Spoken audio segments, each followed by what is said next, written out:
My son's text said I wasn't family anymore. I stood in the house I'd bought him and realized he just made the biggest mistake of his life. The mistake wasn't the house, it was the trust. The words on the screen were simple, polite, almost clinical. Mom, Jessica thinks this trip should only be for the core family. He used her name, a shield. I read the text. I read it again. The words didn't change. The silence of the $1 million house I had just gifted my only son suddenly felt vast and suffocating. The smell of fresh paint turning bitter in my throat. My pulse hammered against my ribs. My son had made me a stranger. It wasn't just about the trip. I knew that instantly. So what was it really about? The answer, I suppose, wasn't a thunderclap.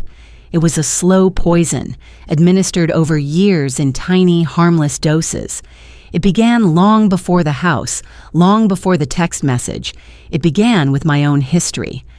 I grew up in a series of rented apartments, the smell of cardboard boxes a constant in my childhood. My parents were good people, but we never had a foundation. We never had a place that was truly ours. I swore my son, Daniel, would have what I didn't. So I built. I poured my 20s and 30s into a small consulting firm, working from a corner desk in my bedroom until my name meant something in this city. It was my first child, really. Catherine and Company L, testament to sleepless nights, cold coffee, and a relentless refusal to fail. Daniel was born into a life of stability I could only have dreamed of. He was a gentle soul, my Daniel, an artist. He saw the world in colors and textures, not in profit margins and bottom lines. He was kind, compassionate, maybe a little too soft for the world. I saw it as my job to be the rock, the foundation, so his spirit could be free to create without the crushing weight of financial worry. I paid for his college, every last cent, so he could graduate without the chains of debt I had carried for a decade. I built his future, forgetting my own. And then he met Jessica. The first time he brought her home, I was relieved. She was everything I wasn't: polished, ambitious, with a 5-year plan and the vocabulary to match. She seemed to adore Daniel, laughing at his quiet jokes, admiring his paintings with a focused intensity. She called me Catherine, never Mom, but did so with a smile so bright I dismissed it as modern respect. I saw her ambition as a good thing, a counterbalance to my son's gentle nature. I thought she would sharpen him, protect him. How could I have known she was only sharpening her own tools? The red flags were there, of course. They always are, aren't they? Little moments you brush aside. I remember one dinner where she talked endlessly about a couple they knew who had leveraged their assets to buy a vacation home. I saw Daniel's confused expression. He didn't know what leveraging assets meant. Jessica just squeezed his hand, smiled, and said, "Don't worry, honey. That's what I'm for another time," I overheard her on the phone, her voice dropping to a cool, clinical tone I'd never heard before, discussing stock portfolios. She hung up, saw me, and her warm smile snapped back into place like a mask. When they decided to buy a house, I was thrilled. This was it. The culmination of my life's work. I sold my consulting firm, the business I had bled for, and put the entire sum into an account for them. A fresh start. No debts. I pictured a charming little 2-bedroom, a yard for a dog, a quiet street. Jessica had other plans. She guided the search. She did it masterfully, always framing it as what was best for Daniel. This smaller house is lovely, Catherine, but the school district isn't top tier. Daniel's future children deserve the best. Or, this one is practical, but the lakeside property is more than a home, it's an investment. It's about building generational wealth. She spoke a language of assets and equity that mesmerized my son and made my simple dream of a safe home feel small, unsophisticated. I saw him looking at her with awe, his own opinions dissolving in the force of her certainty. I caved. I wanted him to be happy, and his happiness, it seemed, was now outsourced to her. The day I transferred the money for the $1 million lakeside house was the day it all became real. We stood on the polished hardwood floors, the afternoon sun glinting off the vast, placid lake outside. It was beautiful, a palace, but it felt cold, empty. I remember the glint of new keys in my son's hand as I gave them this kingdom. I watched them laugh. I saw their future. I felt Jessica's hug, tight and firm, her chin resting on my shoulder as she leaned in close. Her voice was a conspiratorial whisper, a sweet poison meant only for me. "You've given us the keys to the kingdom, Catherine?" I laughed then, a little uneasily, and patted her back.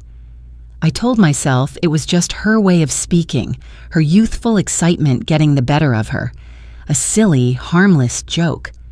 But standing here now, in the deafening silence of this empty palace, I finally understood. Her joke wasn't funny anymore. The joke echoed in the silent, cavernous rooms for days.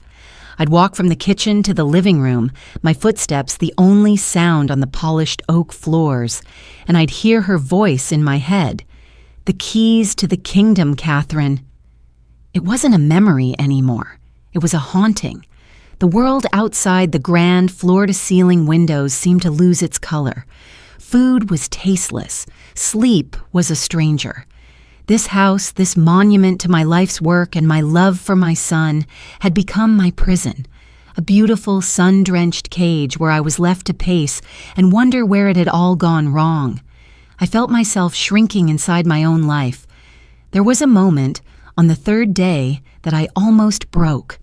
I picked up my phone, my thumb hovering over Daniel's name. My heart ached with a desperate, primal need to fix it, to smooth it over, to be the mother who absorbs the pain and makes everything okay again. I even typed out a message. "Is everything all right, sweetheart? I love you." My finger trembled over the send button, but I couldn't press it. Some new, cold instinct deep in my gut held me back. It felt like trying to patch a crack in a dam that was about to burst. Kindness is not a weakness. Trusting blindly is. That evening, the phone rang, shattering the oppressive silence. The screen lit up with a name I hadn't seen in weeks. Maria. My friend since college. The one person on earth who could see through any mask I put on. I let it ring. Once, twice. On the third ring, I finally answered, forcing a lightness into my voice that felt like swallowing glass. "Maria, how are you?" "I'm fine, Catherine." "The question is, how are you?" Her voice was steady. No room for games. I tried to deflect, talking about the weather, about a book I was pretending to read. She let me ramble for a moment before cutting through the noise. "Kate, I've known you for 30 years. Your fine sounds like a cry for help. Talk to me. What did they do?" And just like that, the dam broke. The words spilled out of me in a torrent of pain and confusion. The text message, the cold silence from Daniel, Jessica's chilling joke. I cried. For the first time in days, I allowed myself to completely fall apart. The ugly, shuddering sobs of a woman who felt her world had just ended. Maria listened patiently on the other end, a silent, steady presence across the miles. When I was done, there was a long pause. I could almost hear her thinking, processing. Then she spoke, and her voice was low, serious. "Catherine, listen to me very carefully. This might be nothing, but last week on Tuesday, I was at the Oak Room for a client lunch. I knew the place. Old money, dark wood, the kind of restaurant where deals were made over $1,000 bottles of wine. Jessica loved places like that. She was there," Maria continued, "with a man. He was in a suit, had an iPad out. They weren't on a date, Kate. They were looking at spreadsheets, financial charts, and Jessica, she was the one in charge. She was doing all the talking, pointing at the screen, and he was nodding, taking notes like she was his boss. The image flashed in my mind, sharp and clear. Jessica, my son's sweet wife, holding court in a place I couldn't afford, talking about money with a stranger, the financial advisor I'd never heard of. "Did you get a good look at him?" I asked, my voice barely a whisper. "No," Maria said. but I remember the logo on his briefcase. A stylized silver eagle. It seemed familiar. A silver eagle. The detail hung in the air between us. It meant something, but I didn't know what yet. We talked for a few more minutes, but my mind was already racing, connecting invisible dots. I hung up the phone. I wiped the tears from my eyes. I walked from the cold living room into the quiet dark of my study. The grief was still there, a cold stone in my gut, but now it had a companion. Purpose. I stopped crying. I started digging. The digging began with a single phrase, a strange detail in a sea of pain, a silver eagle. My study was dark, the only light a cold blue glow from my laptop screen. 3 a.m., the hour of ghosts and regrets. I typed the words into the search bar, my fingers stiff. Silver Eagle logo financial firm. The results were instant. There it was, a sleek, predatory eagle, wings spread wide. The name of the company was Silver Eagle Wealth Management. I clicked. Their website was a world away from mine. It was all polished chrome, sharp angles, and language I didn't understand. Aggressive growth portfolios, offshore diversification, high risk, high reward. This wasn't a place for artists like Daniel. This was a place for sharks. A cold knot tightened in my stomach. What business did Jessica have with sharks? The unease pushed me forward. If she was meeting with them, there had to be a money trail. I opened my online banking portal, my heart a slow, heavy drum against my ribs. I started scrolling back through months of statements. At first, it all looked normal. Groceries, utilities, the mortgage payment on my own small home, the mundane rhythm of a quiet life. I scrolled further and further. Then I saw it. A small charge. $49.99. The description was innocuous. Household MGMT services. I'd seen it before and assumed it was some subscription I'd forgotten about. But as I scrolled back, I saw it again. Last month, the month before that, and the month before that. A steady, quiet drip from my checking account, once a month, for the past 18 months. I clicked for details. The recipient was a holding company I'd never heard of. I searched the company's name. The registration address was a P.O. box. The owner was anonymous. But the payment method was a secondary virtual card linked to my account. A card I never created. A card authorized under a secondary user. Jessica's name glowed on the screen. The air left my lungs. It wasn't a mistake. It was a system. A quiet, patient, methodical siphoning of my money, small enough to go unnoticed. For a moment, the room spun. This was theft, not a misunderstanding, not youthful entitlement. This was calculated, cold-blooded theft. But why? The small amounts wouldn't be enough to impress a firm like Silver Eagle. This felt like something else. This was just the surface. What lay beneath? I thought about how Jessica had so helpfully organized all my digital life for me last year. "To make things easier for you, Catherine," she'd said. She had set up a shared family cloud account for photos, documents, everything. I had barely used it.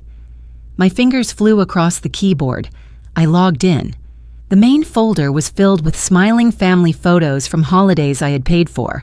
It was a gallery of a life I thought was real. But my gut screamed at me, dig deeper. I started clicking through system folders, backup files, the digital dust bunnies in the corners of the cloud, and then I found it, a folder hidden inside another folder titled simply Admin. My mouse hovered over it, a final moment of blissful ignorance. I clicked. There was only one file inside, a PDF document. The title was K. Gardner, POA Draft V3, POA Power of Attorney. My breath hitched. I opened the file. It was pages and pages of dense, impenetrable legal language. But I didn't need to be a lawyer to understand the highlighted phrases. Full and durable power of attorney. Unrestricted access to all financial accounts, including investment and retirement portfolios. the right to sell, lease, or liquidate all real estate properties, authority over all medical decisions, including end-of-life care. She wasn't just stealing my money, she was stealing my life. The document was dated 6 months ago, version 3. This had been planned, drafted, and redrafted. She wasn't just taking my past, she was planning to take my future. The tears that had threatened for days suddenly dried up. The shaking in my hands stopped. The grief in my chest didn't disappear, but it crystallized. It turned from a fragile, shattering sadness into a cold, hard diamond of rage. I finally understood. The house, the exclusion, the little thefts. They weren't the end game. They were just steps. They were in Italy, laughing under the Tuscan sun, enjoying my money. I was in my study in the cold blue light of betrayal, calling my lawyer. My lawyer's name was Arthur Dalton. He was a man in his late 60s with eyes that had seen every shade of human greed and folly. His office was a sanctuary of quiet power, smelling of old leather, aging paper, and justice served cold. There was no panic in his demeanor, only process. I sat across from his vast mahogany desk. I didn't cry, I didn't raise my voice. I simply laid out the evidence on the polished wood between us. The printouts of the bank statements with Jessica's monthly thefts highlighted in yellow. The USB drive containing the draft of the power of attorney, a digital snake coiled and ready to strike. He reviewed everything in silence. He read. He nodded. He kept quiet. His calm was a steadying anchor in my storm. The monthly withdrawals establish a clear pattern of misappropriation, he said, his voice even. The power of attorney draft establishes intent. Malicious intent. This is good, Catherine. Very good. He explained the initial steps we would take, freezing my accounts, revoking all secondary user permissions, issuing a cease and desist. It was a defensive strategy, a way to build a wall around what was left of my life's work. The house is the most difficult part, he admitted, steepling his fingers. You gifted it to them. Reversing a gift of that magnitude requires proving gross misconduct or fraudulent inducement. It's a high bar.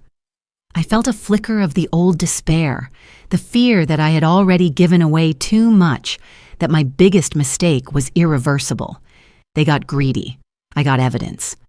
As Dalton was explaining the lengthy process of filing an injunction, a sharp electronic ping cut through the quiet of the office. My phone, lying face down on the desk. Both our heads turned towards it. I felt a strange premonition, a cold certainty that this was not a casual message. I picked it up. It was an email from my investment bank's fraud detection department. My voice was steady as I read it aloud. Alert. A wire transfer request for $150,000 from your portfolio account has been flagged for manual review. The recipient is listed as Tuscan Villa Renovations, LLC. Please confirm this transaction. Dalton froze, his pen hovering over a legal pad. He slowly raised his eyes to meet mine. The air in the room grew thick, charged. $150,000. While they were still in Italy. The sheer audacity of it was breathtaking. She wasn't waiting. She thought I was a sleeping dragon, an old woman too heartbroken and confused to be watching her hoard. She thought she could plunder the kingdom while I was grieving at the gates. A slow, grim smile touched the corner of Arthur Dalton's mouth. It was not a pleasant sight. It was the smile of a hunter who had just watched his prey step onto a pressure plate. She's overplayed her hand, he whispered, a hint of awe in his voice. This isn't a pattern of small thefts anymore, Catherine. This is attempted grand larceny. This is the smoking gun. He leaned back in his chair, the legal puzzle box in his mind clicking open. The defensive strategy we had just outlined was now obsolete, a relic of a war that had just dramatically escalated. We don't need to build a wall anymore, he said, his eyes gleaming with a strategist's fire. Now, we can burn their bridge. He explained that with this blatant documented attempt to drain my investment account, Our case for reversing the gift of the house was no longer just strong. It was ironclad. We now had proof of gross misconduct happening in real time. I listened, the cold diamond of rage in my chest growing brighter, sharper. The last vestiges of the grieving mother evaporated, replaced by the shrewd businesswoman who had built an empire from nothing. A new thought, cold and clear and dangerous, began to form in my mind. She wanted control of my assets. But what if I liquidated them first? The day they were due to return, I didn't wait at home. I drove to the lakeside house, their house, an hour early. I didn't go inside. Instead, I parked across the street on a quiet cul-de-sac with a clear view of the driveway. I poured myself a cup of tea from a thermos, and I waited. The sun was warm on my face. The air was still. I felt no anger, no anxiety, only a profound, unsettling calm. The calm of a chess player who sees the checkmate 5 moves ahead. An hour later, a gleaming black SUV turned onto the street. It purred to a stop in the driveway. Daniel got out first, stretching after the long drive from the airport. Then Jessica emerged from the passenger side, sunglasses perched on her head, already pointing at the landscaping and talking about what she wanted to change. They were tanned, glowing, laughing about something that happened in Italy. They looked like the gilded couple on the cover of a magazine, untouchable. Then they saw it. Tucked into the perfectly manicured lawn was a simple wooden sign with one word on it in bold red letters: sold. The laughter died in Jessica's throat. Daniel froze, his hand still on the car door. They stood there, motionless for a long moment. Confusion, then disbelief, then a flicker of panic washed over their faces. I took a slow sip of my tea. I screwed the cap back on the thermos, placed it in my bag, and got out of my car. I crossed the street, my footsteps measured, unhurried on the quiet pavement. Daniel saw me first. "Mom? What's going on? What is that sign?" His voice was thin, laced with a confusion that was rapidly turning to fear. Jessica's eyes, however, narrowed. She looked from the sign to my face, and the confusion was instantly replaced by a cold, calculating hostility. "Catherine, what did you do?" I stopped a few feet from them, right on the edge of the property line. "Hello, Daniel. Jessica, welcome home." "Don't welcome home us," she snapped, taking a step forward. "Take that sign down. We're in the middle of refinancing. Do you know how much trouble you could cause?" "Refinancing?" I asked, my voice genuinely curious. "That's interesting. I don't recall authorizing that." I paused, letting the silence stretch. "Do you remember when I gave you the keys to this house, Jessica? What was it you said to me?" She stared at me, her jaw tight. "I have no idea what you're talking about." "You said I had given you the keys to the kingdom," I reminded her gently. "It was a joke, you said." A flicker of something, recognition, fear, passed through her eyes. Daniel just looked back and forth between us, completely lost. "Mom, what does that have to do with anything?" "It has everything to do with it," I said, my gaze never leaving Jessica's. "Because it seems you took it literally. Tell me, Jessica, does the king of your little kingdom have a name? Does he have a stylized silver eagle on his briefcase?" The color drained from her face. I had her. That was the moment I knew for sure. "You've been spying on me?" she hissed, her voice low and venomous. "No," I replied calmly. "I've just been paying attention to my bank accounts." The household management fees were a nice touch, very subtle. The $150,000 wire transfer for Tuscan villa renovations. However, that was a little less subtle. Daniel looked at his wife, his mouth agape. "Jessica, what is she talking about? $150,000? "She's confused, Daniel," Jessica said quickly, grabbing his arm. "Your mother is getting old. She doesn't understand these things. We were moving her assets into a more secure fund for her own good. A gift requires respect. You forgot." "Was the power of attorney for my own good too?" I asked, my voice dropping to a near whisper. The one you drafted, giving you control over my home, my savings, my medical decisions. Was that to protect me, Jessica? That was the final blow. Daniel staggered back as if he'd been physically struck. A power of attorney? Jessica, you told me that was just for helping her with the bills. It was, she insisted, her voice rising to a shrill panic. He's twisting everything, Daniel. She's trying to ruin us. Is she? Daniel yelled, finally turning on her. Is she, Jessica? Or did you just fly too close to the sun?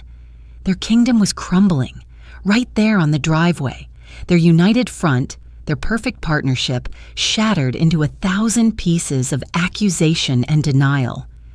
I watched them for a moment, two predators suddenly turning on each other now that the prey was gone. I didn't need to say another word. I reached into my bag and pulled out a thick manila folder. I handed it not to her, but to my son. This is everything, I said quietly. The bank statements, the transfer requests, the POA draft. Everything. He took it with trembling hands. I turned my back on their ruined kingdom. I walked away without looking back. My phone started buzzing in my pocket. A text from Daniel, then a call, then a text from Jessica. The notifications came one after another, a frantic, desperate digital flood. I kept walking. I reached into my pocket, pulled out the phone, and held it in my hand. I saw their names. I felt the vibration. I blocked their numbers. I didn't watch their kingdom crumble. I didn't need to. As I drove away, the silence in my car was absolute, a stark contrast to the storm I had left raging on the sidewalk. My phone had been a frantic, buzzing nerve in my pocket, but after blocking their numbers, it went still.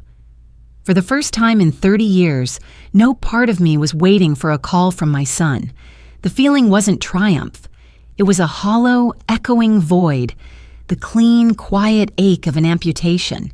The next few days were about dismantling a life. I went back to my own small house and began to purge the past, not with anger, but with a surgeon's precision. I took down the photos from the walls, Daniel's school pictures, his graduation, his wedding. I touched each frame, said a quiet goodbye to the boy in the picture, and placed it in a box. These weren't memories anymore. They were artifacts from a different life, a different woman. My worth is not a transaction. I realized freedom wasn't about forgiving them. It was about my own indifference. Their story would continue somewhere else, but I was no longer a character in it. I had closed the book, and with that, I sold my own house, packed my car, and drove towards a dream I had postponed for decades. The ocean. And that is where I am now. My home is a small, weathered cottage that smells of salt and old wood. My mornings begin not with anxiety, but with the cry of gulls and the rhythmic shushing of the waves. I am writing this from my porch, a simple wooden deck overlooking the vast gray-blue expanse of the Pacific. The sun is just beginning to rise, painting the clouds in shades of pink and gold. A warm ceramic mug steams in my hands. For so long, my identity was a reflection of others. Daniel's mother, the helpful mother-in-law, the family financier, the woman who built foundations for everyone but herself. But sitting here, with the cool ocean breeze on my face, I am learning who Catherine is. She enjoys the taste of strong coffee. She finds peace in the solitude of a sunrise. She is, for the first time, enough. I stopped giving. I started living. Thank you so much for letting me share this part of my journey with you. I know family is a complicated thing for so many of us, and I would be honored to read your own stories in the comments below if you feel comfortable sharing.